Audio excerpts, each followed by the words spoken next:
live button. 90 seconds. Yeah, got it, Jesse.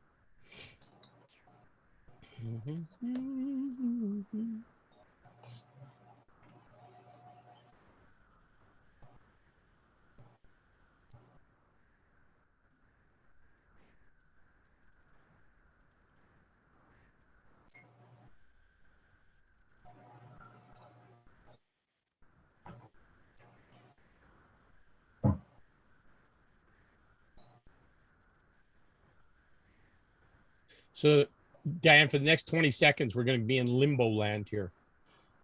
Oh, the weather out there is frightening.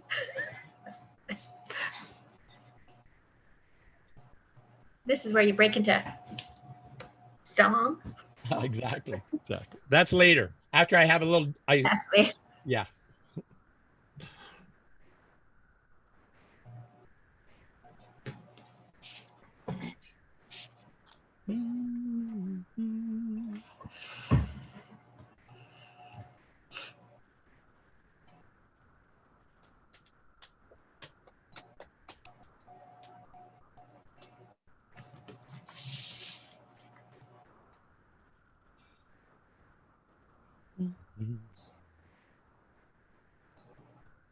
Okay, welcome to Could This Be Grace? My name is Alan Friesen. We're coming at you from Secokatoke, from Lethbridge, Alberta, the home of the ancestral home of the Blackfoot people. I have my co-host, my guest, the talent really for the show is Diane Mcconnell Phd. She is the author of the book Could This Be Grace?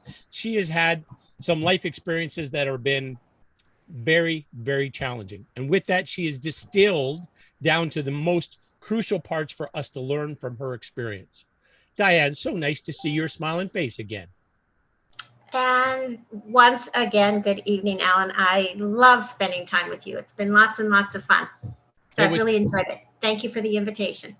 Diane and I were just having a chat before the show started. She said, how many people watch this? I said, I have no idea. But Diane and I enjoyed the conversation, so we're going to keep doing it. If somebody else joins us, maybe it's just us two, but that's okay. So. I know my bride Corolla, she's a fan. She watches it and lets us know every once in a while. So what'd you say about the coffee, Diane? I missed that. I said it's just you and me and my tea. And your tea, exactly. Yeah. So this is session 4, is it not? 4, my goodness. Time is just flying by. So this is a 6-part series. We're at part 4 is where we're at right now. And the other ones are available. They're recorded. And if you wish to go back and watch them, or of course you can buy the book. Where can they buy the book, Diane? I have a website coming out in a couple of weeks and all the information is going to be on there. So maybe by the end of the series, I'll be able to share the contact information. Wouldn't that be good? And I imagine the website address is going to be something about Could This Be Grace? I got to think, right? I think it's going to be Diane Mcconnell. Anyway, new to me, all new. Well, the book is in print. I'm waiting for it to be delivered. That will be an exciting day. No kidding, won't it? Yes, exactly. Yeah, fun. Yeah. Roy won't be able to address you as Diane anymore. He'll have to have some kind of special title for you. Right? Madam, Madam, may I prepare some breakfast for you, madam? That's right. Oh yeah. Dream. Anyway, it's all fun. Okay. It's been good. Good. So session number 4, we should get started, hey? Sure thing. So I'm going to share my screen. Please do. Can you see that? Yeah, perfect. Thanks, Dan. Awesome. Okay, so previously in the couple sessions that preceded this one, I began always by saying, let me introduce my family. I'm not going to do that tonight. I'm just going to review that the purpose of the book was to identify and unearth those lessons learned in the face of adversity that I thought might be helpful to anyone out there that was exposed or experiencing an adverse situation. So we did talk about, if you recall, in the second session, know the other. That was a really important exercise experience for me to personally go through that I talked about. The lesson was knowing yourself by understanding your belief system is important work. And I also was talking about the important work of knowing one another. I talked about relationships and connections that are vital to the human condition.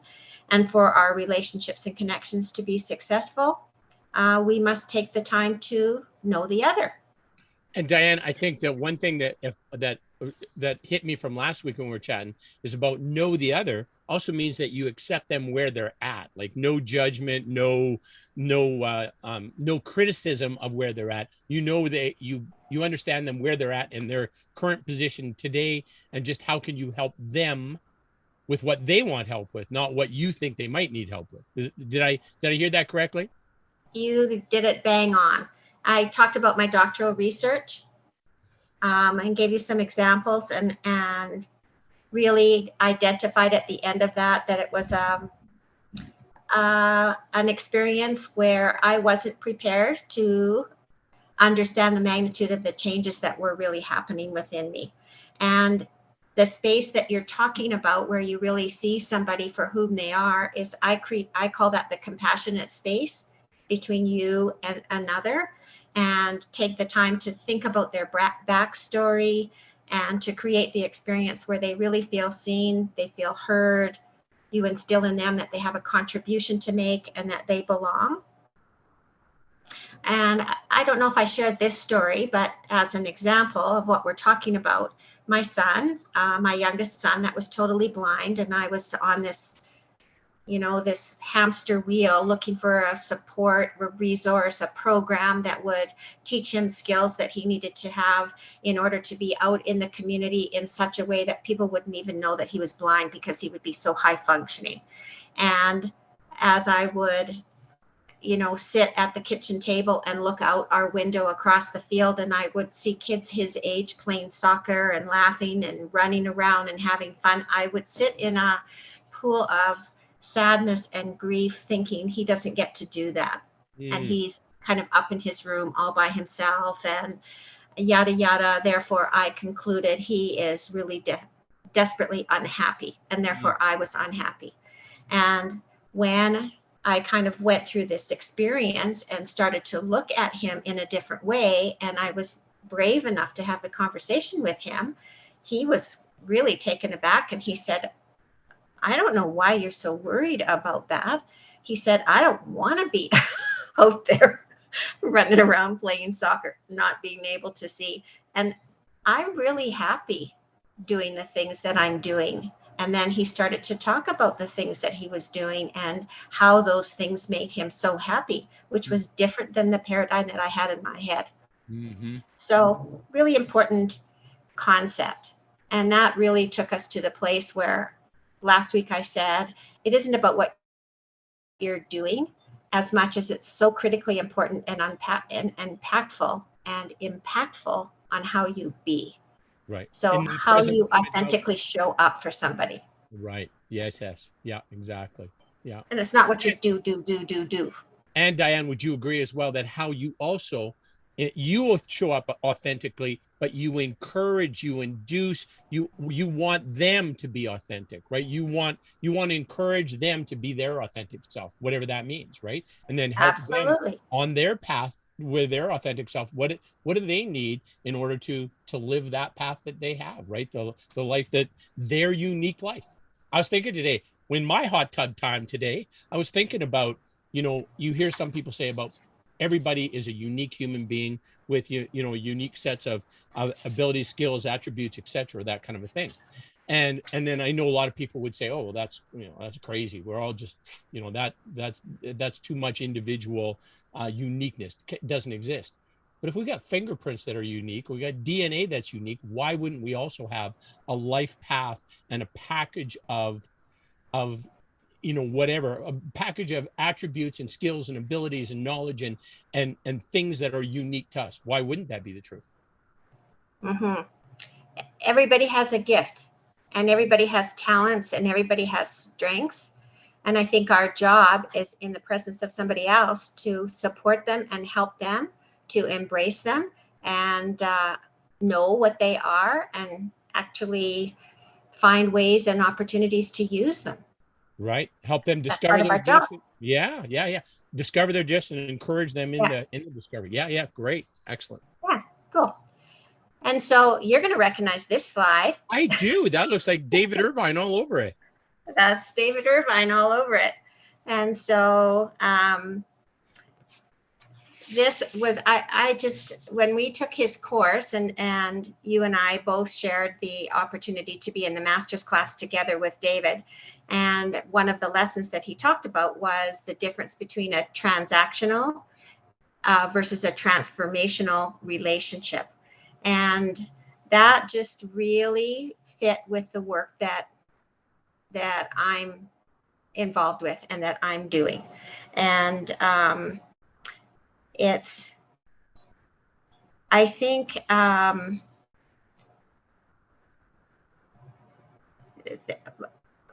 lost my words for a minute, but through my work with David, I learned that the result of a belief system based on relationship with my son and my students is it was transactional and it moved to transformational based on the know thyself and know the other. So the transformational pieces with there's presence, there's purpose, there's dreams, there's connection, values, and principles, I think is a really another tool to look at ourselves and to look at ourselves in relationship with others. You know, speaking of David Irvine, one thing he said as well, remember, it was about polite conversations or real conversations, right? And real conversations are the ones where you're getting to really understand the person, you're being vulnerable, you're asking questions, you know, those kind of things. And I think the same thing, the transformational, to be there takes some risk, doesn't it? Like that you kind of have put yourself out there for that to happen. But how much richer is a transformational experience than a transactional experience? That's right. Yeah. And so transformational relationships embody that concept of being that I was talking about. It's another tool to understand it because I think that for some people, when you start talking about doing versus being, they kind of go, what are you talking about? So this is just another tool and another way to understand it. And so I left the last session with what is the experience that an individual has in the presence of me. And so is it that one on the left that's a wonderful, growing, I've been seen, I know I have a contribution to make, or is it the other way to say, I just feel horrible and that person has made me drag up all of these horrible things I feel about myself? So I think that's a really powerful question that kind of came out of my research and the work that I've been doing and the experience that I had in my own life and with my kids. So here's me. So there's a transactional relationship. So am I truly creating the space to be able to see people? And it would be like on the right, it's jumping up into the clouds and not jumping into a perceived death-like experience.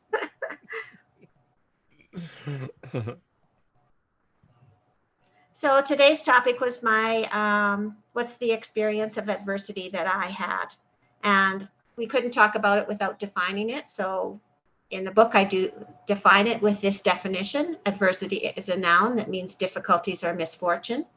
And an adverse situation or experience is unfavorable, it's unfortunate, or it's distressful. And every one of us right now is facing an adverse situation with the pandemic that we've been experiencing. So I don't think there's one person that hasn't been adversely affected in some way or other. So we all know adversity, and it's what we choose to do with it that this topic is all about that. Mm-hmm. So in the face of adversity, things change. The routines that we depend on, the behaviors that align with our perceived decisions and our actions become different. They change. Our identity changes. It doesn't make sense anymore. We have connections with colleagues, friends, and family that provide various kinds of supports to us. Those change. And when we encounter unfavorable or unfortunate experiences, those aspects of our life that we've grown comfortable with and that we expect and become dependent on change, or sometimes they're not even there. And I mentioned just a few minutes ago about our identity. It might become threatened. Mine certainly did. And that causes us to doubt, and that causes us to worry, that causes us to become anxious. And as a result, when we're anxious, we start wondering or anticipating what's going to happen, what's going to happen, what's going to happen. And what I've learned is that anxiety is definitely, absolutely an emotion that lives in the future. Mm-hmm. So you can't be in the present, because Right. your mind is always racing ahead of you. Like, what's going to happen tomorrow? What if I don't do this? What if he missed his meds? What if this happens? What if that? What if the surgery doesn't go right? So you're always 2, 3, 4 steps ahead. And my husband and I were talking about this today when we were out on our hike. And we said, the forest where we're living, the beautiful snow falling down, it feels so peaceful, and we feel so grateful. And we knew and we experienced that we were really here. We were here. Yeah. And we really appreciated. And I said to him, do you regret, when we look back of all the things that we did as a family, that we didn't have this same experience associated with each of those activities? Did it feel to you that as we were, playing a game or watching a show or going on a little trip, that it was hurry, hurry, hurry, rush, rush, rush, and that we were always waiting to get to the next moment, the next moment, the next moment, and that we were just there. We went on our trip, there, we played our game, and we didn't really ever have the experience where we really could be so grateful for the moments that we had. And he said, yeah, you explained that really well. And he said that whole sense of kind of well-being wasn't there, which is what adversity does. It pushes the chemicals in your body, and it pushes you to this place where it's hurry, hurry, rush, rush, get it. Because I think you're rushing to a better place, you think, in your mind. Right. So you don't slow down, and you don't truly have the opportunity and the privilege of embracing the moment and feeling really grateful for that moment that you have. Yeah. We miss it. Yeah, no, it makes sense. You're like, so basically, I mean, all we have is this moment, and then the next moment, and the next moment, right? And if we're always focused, if we're not in this moment, we're just thinking about what might happen bad in the future, kind of a thing, we're not enjoying this moment. We can't do it, right? So yeah, that's true. Yeah, I'm with you. Hey, can I share something with, did I tell you about Panache Desai? No. All right. Well, he's a new guy just ran across recently, and I'm using a guided meditation that he has, and it's about, transforming your existence and about really being present in the moment, that kind of thing. But one thing he says that I love, and I've just tried to do this all the time now, is that when you inhale, when you're taking a breath, and of course, breath awareness is super for all kinds of different health reasons. But here it's as you're inhaling, you regard that inhalation as a gift, a miracle that you're experiencing. So every 4 seconds, you get this miracle that you enjoy, which it is a miracle, right? I mean, you come out of your mother's womb, you start breathing, you breathe until you die. And that happens, and we don't have to do anything about it. It just happens. That's incredible. Yes. You actually, now that you are retelling me, I actually remember you telling me that. So that's amazing. That's great. And I totally agree. And that's exactly what I'm talking about. Diane, I'm gonna try stop repeating stories to you, at least. I've told you this now twice, so no more. No, that's okay. That's great. That's great. Anyway, on this theme of things change, my experience with adversity through the boys really, really challenged me. And sometimes it felt like I couldn't go on. And sometimes I felt like I wasn't going to make it. And I know that looking back, I adopted behaviors that were unfamiliar to me. And in an effort to, and I was doing that, I truly believe in an effort to survive. It was uncomfortable, and the experiences were life-changing. And I've got two pictures up there, one of a phone booth, because I want to tell you a story of that exemplifies exactly what I'm talking about. When Ben was small and undergoing eye surgeries, and we talked about this, back and forth to Boston, he had glaucoma. He had a tremendous amount of pain, and he was really hard to comfort and settle. And on this one particular day, our two other children were scheduled to be in a cross-country meet after school, and they needed volunteers to drive. And my husband said, come on, step up, you can drive the kids. And so I said, well, okay. So off I went, and I took them across to the other side of the city to a park for this cross-country meet. And I had a van, so I had a couple of other kids in the van. And of course, I had Ben along with me. The meet went well. And at the end of the meet, it was about 6 o'clock, 6:30. It was starting to get a little bit dark. It was a little bit cold, and we started on the ride home. And no sooner were we out of the parking lot when Ben started to lose his mind. And I mean, lose his mind. He was screaming. The other students and children, my children in the car, were trying to distract him and trying to, comfort him in a way, or find a way to comfort him, and couldn't. And this screaming was going on. And I got into the city. I saw a phone booth, and I pulled up to the phone booth. I said to the children, I'll be right back. And into the phone booth I went. I phoned my husband at home, Roy, and he answered the phone, and I screamed into the phone, I can't do it. And he said, what? Where are you? What are you doing? I can't do it. And he's trying to say, what's going on? Where are you? So I said, Ben's crying and I can't drive anymore. I just can't do it. And he said, you get yourself back in that van right now and you get yourself home. And I said, okay. And into the van I went, drove home, and got home. And I look back at that and I think, was I losing my mind? So when he said, get back in there, okay. Anyway, things change. You aren't the person that you thought you were. The next story, I've got humidifiers there. Why? Because when Eric, our firstborn, was in hospital as a preemie, he was in the NICU for 7 weeks. And the experience there when you go to see your baby is that it's like Fort Knox. You have to go through many different stages, and each one of them, there's sterilization involved. You have to scrub up to your elbows like you're going to go in to be the surgeon for 7 minutes, and they timed you.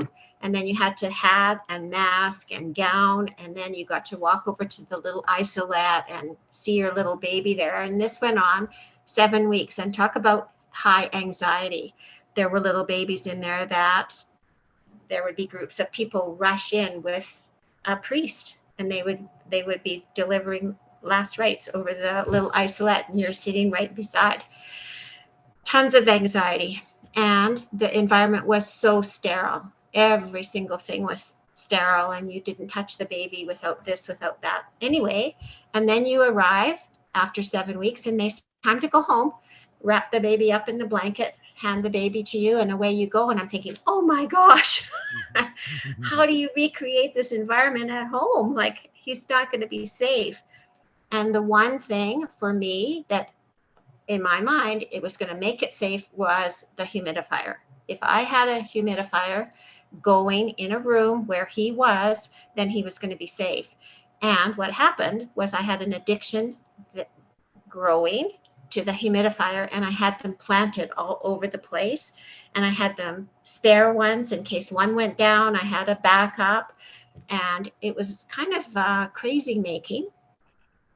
Like But there's no what happened? there's no medical reason why the humidifier would. No, No. it Okay. was All right. it was a behavior that I adopted to survive the situation that was Mm-hmm. not logical, didn't make any sense, and I wasn't the only one, because one of the moms that we became friends with had a baby at the same time, went home at the same time, and became friends with her in the unit when we were visiting our babies. Her husband was not there. We didn't get to know him. Anyway, one morning the phone rang. It was about 5 o'clock in the morning, pitch dark, and she's crying on the end of the phone. And I said, "Oh my gosh, Roy, it's her name was Dora. Dora, she's on the phone and she's crying." We thought, "Oh my, something's happened to her baby." And I was saying, "Dora, calm down, calm down. What happened? What happened?" And she said, "My husband took the humidifier to work." So she also was addicted to the humidifier. And so that kind of cured me. But things change. You adopt behaviors that don't make any sense in Yeah. order to survive the situation. Well, this is not exactly related to what you're talking about, but I just finished a course with Gabor Mate course on compassionate inquiry, right? Okay, And, yeah. and in there he talks about addicts, of course, and with addicts, they're doing that because that is what they need to feel normal to get through the day, to survive, because the current state is so painful that this is what they have to do in order to just feel normal, right? Feel not to get that pain to reduce. So it's kind of it's Bingo. something that it's something they're doing to protect themselves because they can't deal with how things are right now, right? So That's right. yeah. So the adrenaline crosses the threshold that your body can withstand. And therefore, you have to engage in different behaviors to convince your body that you can go on. Right. Exactly. That's the scientific explanation. Yeah. So for me, it was the humidifier at that particular time. that, Anyway, that was a fairly benign habit to have, or belief you yes, had, right? yes. Yeah. So another, my next slide is, there's my poor little Ben. That's how he spent his first couple years, with his head in his hands. And that was because of the pain in his eyes. And he cried and cried and cried. And he was really difficult to comfort. You just couldn't comfort him.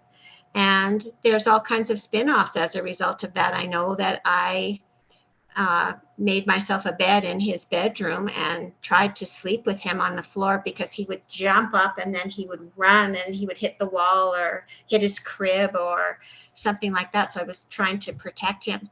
So that just kind of gives you a sense or an idea of kind of the degree or the level of adversity that we were experiencing. Didn't get much sleep during those times, did you? Didn't get much sleep. None of us did. And there were repercussions.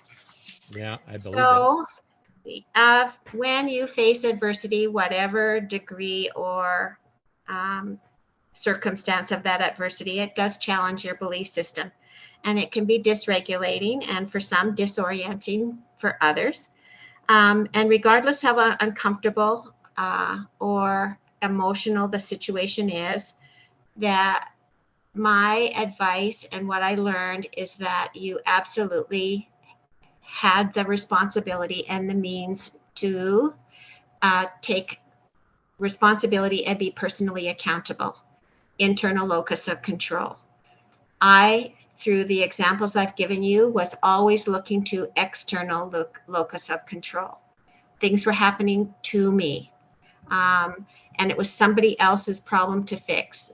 It was the doctor, the medicine, the humidifier, the phone booth. Yeah. That was going to fix it, where I had to look deeper into myself to say, I'm in charge and I can do this. I can figure out what I can do. I can make things happen. And I think this is a really important concept, to realize that you do have that power and you do have that control, and that you shouldn't give it away. Right. And you're worth it. So speaking of this, do you also, like, in terms of a higher power, spiritual power, a belief in something beyond just like a creator, a God, those kind of things. Is that a belief that comes into play here to give you the strength to have the internal locus of control? Or is that, tell me how Yes. that interacts. That's your spirit. That's your spirit. That's your spirit. And that's your connection to the universe. And the universe is there to take care of every single one of us. You just need to believe. Believe that. Perfect. Okay. Excellent. Okay. Next week, problems of practice. I see. We got some theory, and now how do we put it into play? Is that what you're saying? Well, what happens, because both Roy and I were in the education system, both teachers, and we had so much experience with healthcare providers, the healthcare system. What we identified through the course of our journey was that there are problems of practice, both within teaching and the healthcare system, that create barriers and make it difficult and challenging for the receivers of the service. And so I identify some of those, both in teaching and in healthcare. And stay tuned. Next week, we get to talk about them. Exciting. Okay. Well, Diane, that was lovely. Again, thank you so much. That was you know lots what? of fun. Can I add one story to your little phone booth story that you might find interesting? Sure. My daughter, Caitlin Nicole Friesen, now Dr. Caitlin Nicole Friesen, was, yes, she just got her doctorate about a month ago or 3 weeks ago or something. Super. Anyways, I was teaching her how to drive back in the day. And some will say that's not very good because I don't drive. I drive aggressive and I drive fast. And so why am I teaching my daughter? But anyways, I was teaching my daughter how to drive. And we had this car. Do you remember when PT Cruisers were popular? They were like the thing, right? And I had this PT Cruiser and I love this car. And she's driving this car down the gravel road. And I drove it like 100, 120 kilometers an hour, something like that on the gravel, which isn't, it should be going slower probably. But she started driving that fast and I just let her do it. And then she hit some washboard on the gravel, got sideways, and just launched off the road into a field, like about 80 kilometers an hour, just like into the field, right? And we didn't roll or anything, but we just left a trail of plastic bits that broke off the car going out in the field. And so then we finally got the car stopped, and she's crying and all upset, and said, "You got us here. Get us the hell out, put it in gear, and get us back on the road." And so she did. So, same kind of a thing. This is go get it done now. So yeah. Good job. Anyways, I thought it was somewhat relative. So it is very relevant. Diane, it has been a pleasure once again. I look forward to next week, my friend.